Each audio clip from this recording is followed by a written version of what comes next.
காங்கிரசுக்கு இணையான கட்சினாலும் சொல்லுவீங்களா? இல்ல சார், தொடர்ந்து விஜய் அவர்களை கூட்டணியில சேர்க்கறதுக்கு பிஜேபி போராடிட்டு இருக்கு. ஏன்னா ஜனநாயகனை இன்னும் விடல, அப்புறம் சிபிஐ வழக்கையும் தொடர்ந்து இழுத்துட்டு இருக்காங்க. புது விஷயங்களை எடப்பாடி தான் அதை சம்மதிக்கல. பிஜேபிக்கு வந்து நீங்க வந்து விஜயை வந்து யாரும் சம்மதிக்க முடியாது. விஜய் ஒரு கற்பனை உலகத்தில் சஞ்சரிச்சிருக்காரு. அவரை சுத்தி இருக்கிற அவங்களுடைய மிக வகுப்பாளர்கள் அவங்க கனவு உலகத்துல கொள்கைட்டு இருக்காங்க. அவங்கள போய் ஒருத்தரை பணிய வைக்க முடியும், அல்லது வழி கொண்டு வர முடியும், அல்லது அவங்கள நம்பி தேர்தலை சந்திக்க முடியுன்றதெல்லாம் என்னை பொறுத்த வரைக்கும் நடக்காத காரியம், இயலாத காரியம். அப்புறம் நேரம் ஹெலிகாப்டர்ல ஏறணும், யாரையும் பார்க்க கூடாது, போய் இறங்கி பதவி பிரமாணம் எடுத்துக்கிட்டு முதலமைச்சரா வெளியே வரணும்.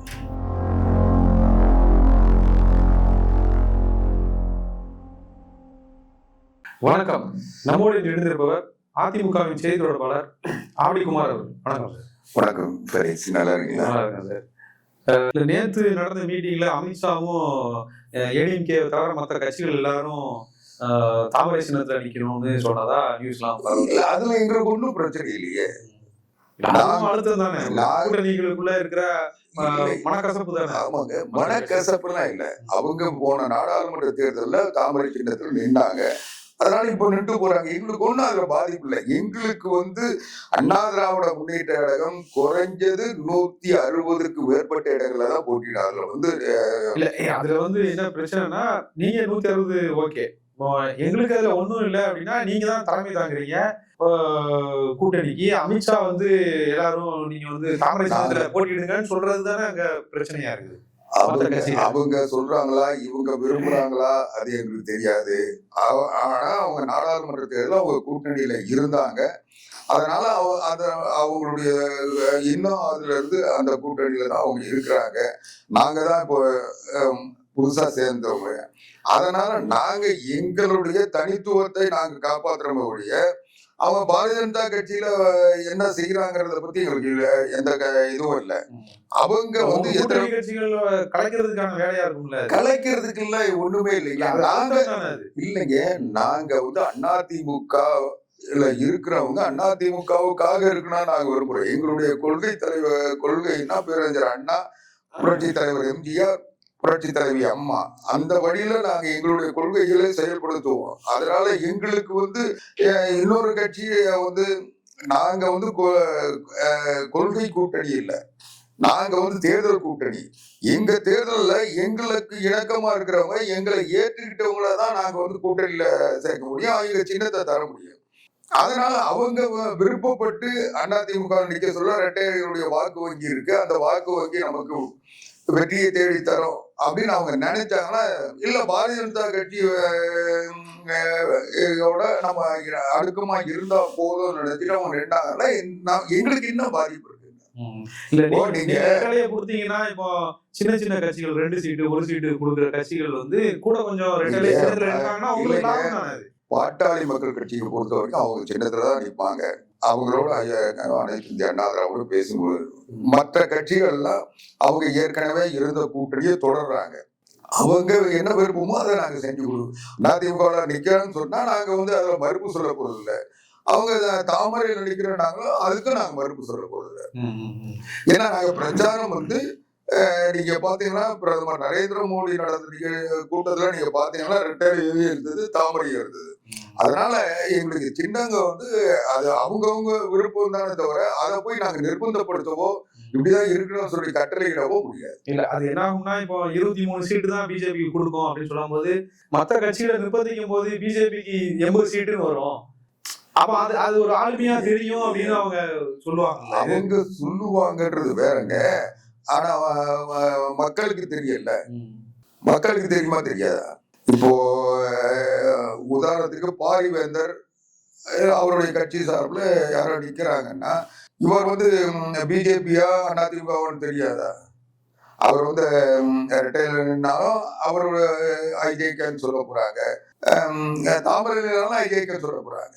அவங்களுக்கு அண்ணா திராவிட முன்னேற்ற 160-170 இடத்துல அடிக்க சொல்ல நாளைக்கு ஏதாவது ஒரு பிரச்சனைனா இதுல இருந்து விலகி போறது ரொம்ப சிக்கலா இருக்கும்.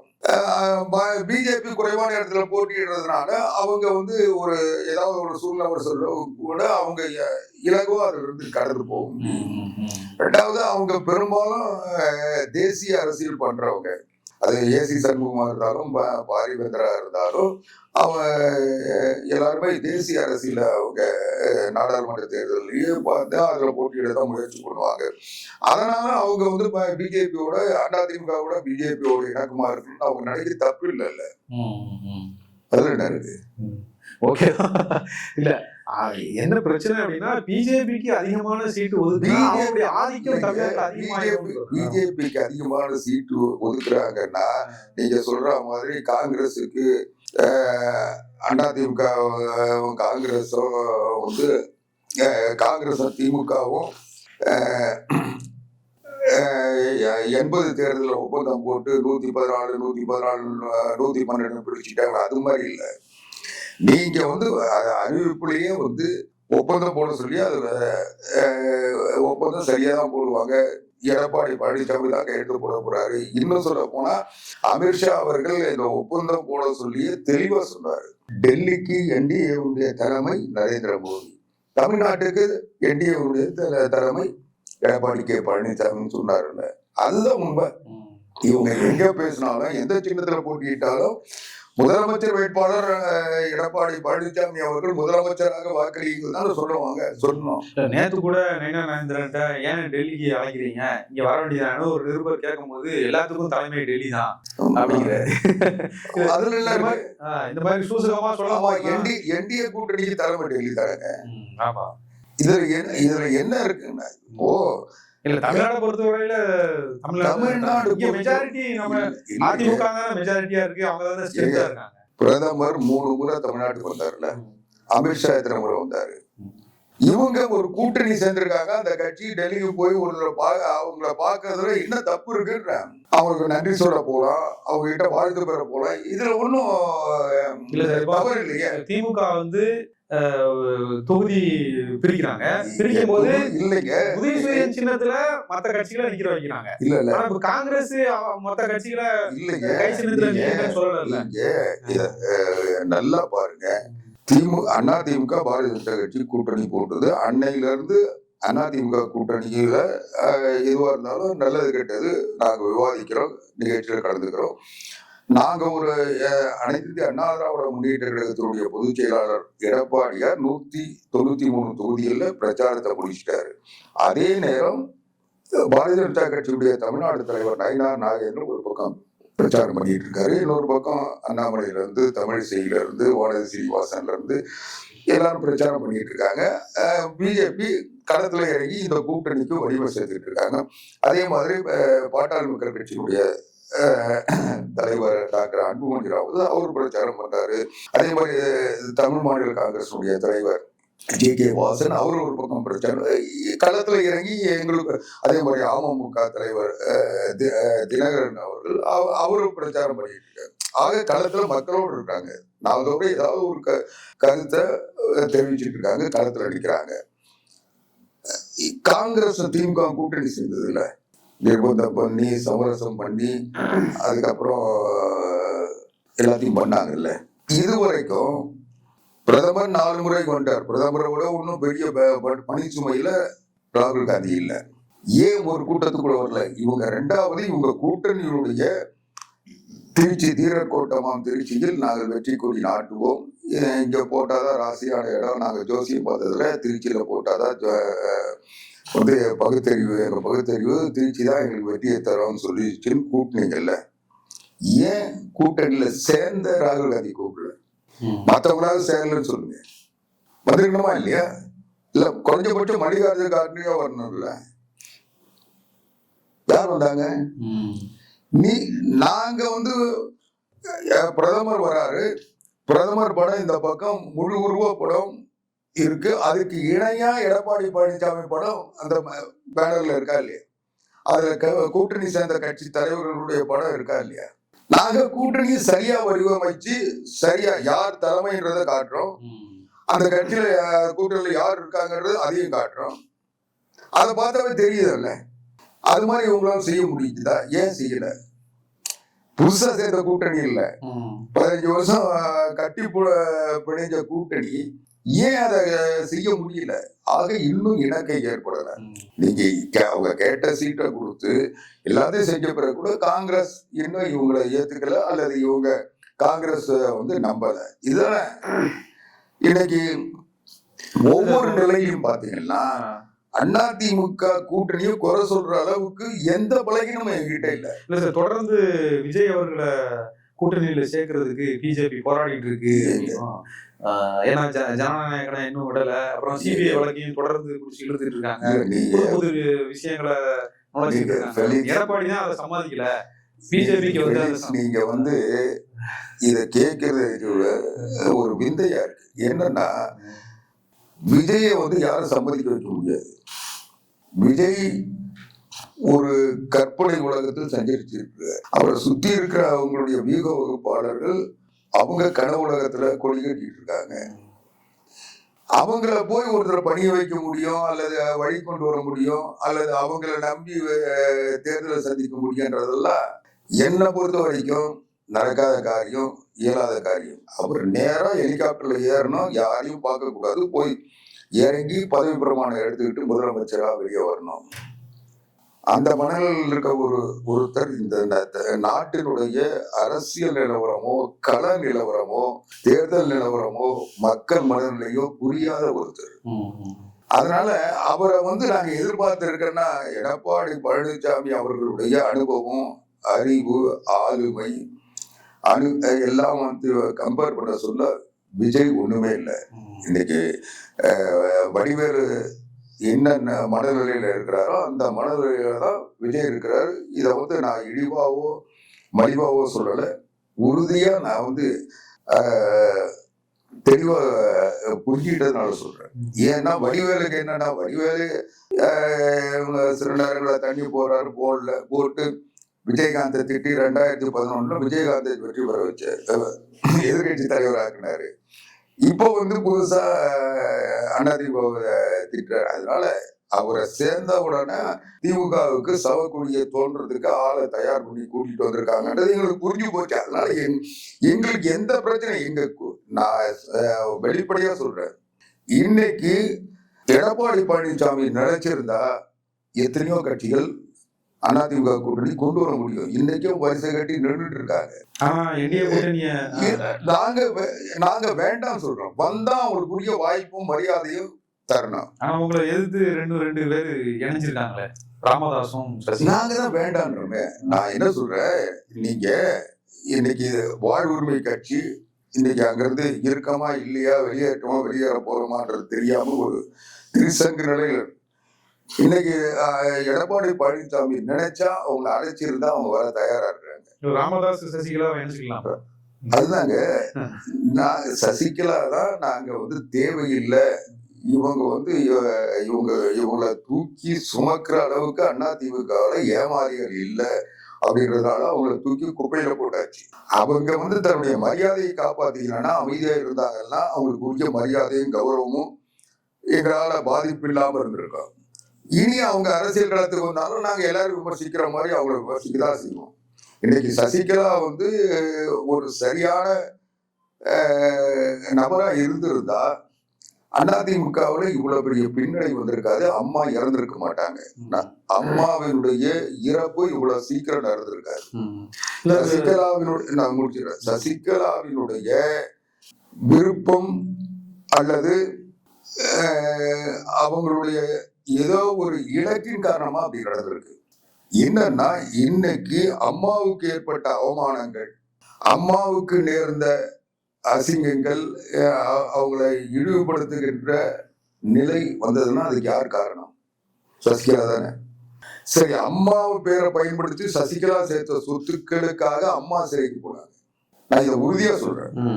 ஆக அம்மாவையே ஏமாத்தி, அம்மாவுக்கே தெரியாம, அல்லது அம்மாவை வந்து இவங்க பாசம் காட்டுற மாதிரி அம்மாவை வந்து குழந்தைத்தனமான அம்மாவை அவங்கள வந்து இவங்க வந்து பாதுகாக்கிற மாதிரி அவங்களுக்காக உருகிற மாதிரி ஒரு தோற்றத்தை பிம்பத்தை ஏற்படுத்தி இன்னைக்கு அடிச்ச கொள்ளையினால தானே அவங்க வழக்கை சந்திக்க வேண்டி வந்தது, சிறைக்கு போக வேண்டி வந்தது. அதுக்கு பிறகு அவங்க சிறையிலிருந்து மீண்டு அவங்க விடுதலை பெற்று அவங்க வீட்டுல இருந்தப்போ கூட எனக்கு நல்லா தெரியும். அப்போ நான் அதிமுக சார்புல தொலைக்காட்சியில நான் மட்டும்தான் பேசிட்டு இருந்தேன். அம்மாவுடைய அனுமதியோட மற்ற யாரும் பேச அம்மா அனுமதிக்கல.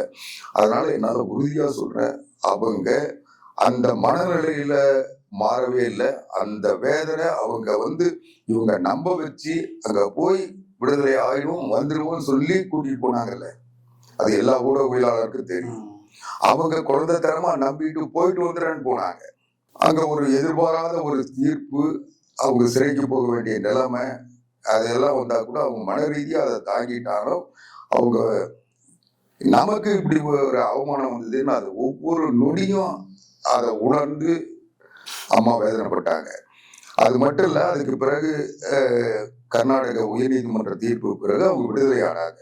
விடுதலை ஆகி அவங்க வந்தப்ப கூட அவங்க அன்னைக்கு மாடிக்கு போனவங்க திருப்பி இறங்கவே இல்லை. ஒவ்வொரு நாளும் சாமி கும்பிடுறது, அவங்க பிரார்த்தனை பண்றது, யார்கிட்டயோ போன்ல ஒரு சிலர்கிட்ட மட்டும் பேசியிருப்பாங்களே ஒழிய யார் முகத்தையும் பார்க்கல. அந்த அளவுக்கு அவங்க அத நமக்கு இப்படி ஒரு நிலைமை வந்துருச்சு. அவங்க விடுதலை ஆனதுக்கு பிறகு கூட அந்த வேதனையே இருந்து யாரையும் பார்க்காம இருந்தாங்க. ஜாமீன்ல வந்ததுல விடுதலை வர வரைக்கும், ஹைகோர்ட் தீர்ப்பு வர வரைக்கும் அவங்க தன்னைத்தானே சிறைப்படுத்திட்டாங்க. வீட்டுல அவங்க தனிமை சிறையில் இருந்தாங்க. என்னால உறுதியா சொல்ல முடியும். ஏன்னா அந்த நேர நிகழ்வுகள் எனக்கு நல்லா தெரியுன்றதுனால சொல்றேன். ஒவ்வொரு நாளும் அவங்க வேதனைப்பட்டாங்க. அதுக்கப்புறம் அந்த கர்நாடக உயர் நீதிமன்றத்தினுடைய தீர்ப்பு, விடுதலை தீர்ப்பு வந்த பிறகுதான் அவங்க கொஞ்சம் ஆறுதல் பெற்றாங்க. அந்த ஆறுதல் கூட அவங்க முழுமையா அடையல. அந்த தனக்கு ஏற்பட்ட அவமானத்திலிருந்து நம்ம எப்படி வெளியே மக்களை சந்திப்போன்ற வேதனை அவங்க மனசுல எப்பவுமே இருந்தது. இன்னும் சொல்ல போனா, நீங்க பாத்தீங்கன்னா அம்மா அன்னைக்கு விடுதலைன்னு தீர்ப்பு வந்துருச்சு, காலையிலேயே தீர்ப்பு வந்துருச்சு, உங்களுக்கு நினைவு இருக்கும். அவங்க உடனடியா வெளியே வரவே இல்லை. இன்னும் சொல்ல போனா தீர்ப்பு 2 நாள் வெளியே வரல. தீர்ப்பு வந்ததுக்கு பிறகு 2 நாள் வெளியே வரல. அதுக்கப்புறம் தான் அவங்க வெளியே வந்தாங்க, பதவி ஏற்றுக்கிட்டாங்க. இது அப்போ அன்னைக்கு எனக்கு நல்லா நினைவு இருக்கு. அன்னைக்கு காலையில இருந்து தொலைக்காட்சி விவாதங்கள்ல ஒவ்வொரு தொலைக்காட்சியா போயிட்டு இருக்கேன்.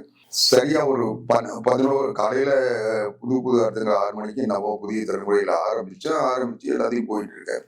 அப்ப சரியா ஒரு 11 மணி இருக்குன்னு ஏதோ ஒரு நேரம். அந்த நேரத்துல நான் சாப்பிடவே இல்லை. 12 மணி இருக்குன்னு நினைக்கிறேன். சாப்பிடாம போயிட்டு இருக்கேன். அப்போ சாப்பிடலான்ட்டு நினைச்சிட்டு சொல்ல திடீர்னு அப்போ ஜெயா டிவியினுடைய சிஇஓ மதிவாணன், நான் எல்லாத்தையும் முடிச்சுட்டு நான் ஏதோ ஒரு தொலைக்காட்சிக்கு போறதுக்காக, அடுத்த தொலைக்காட்சி நோக்கி போறதுக்கு நான் பயணிக்கிறதுக்கு தயாரா இருக்கிறேன். இப்போ மதிவாணன் எனக்கு போகணுன்றாரு. இந்த எங்க இருக்கீங்கன்னாரு. இங்க இருக்கிற இடத்த சொல்றேன். அம்மா உங்களை உடனே ஜெயா டிவிக்கு வர சொன்னாங்க. நீங்க வந்த பிறகு தகவல் தர சொன்னாங்க. உடனே வாங்க, உங்களுக்காக எல்லாரும் காத்திருக்காங்க.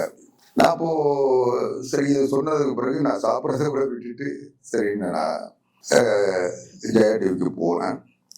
அப்போ போன உடனே அப்போ விவாதம் போயிட்டு இருக்கு.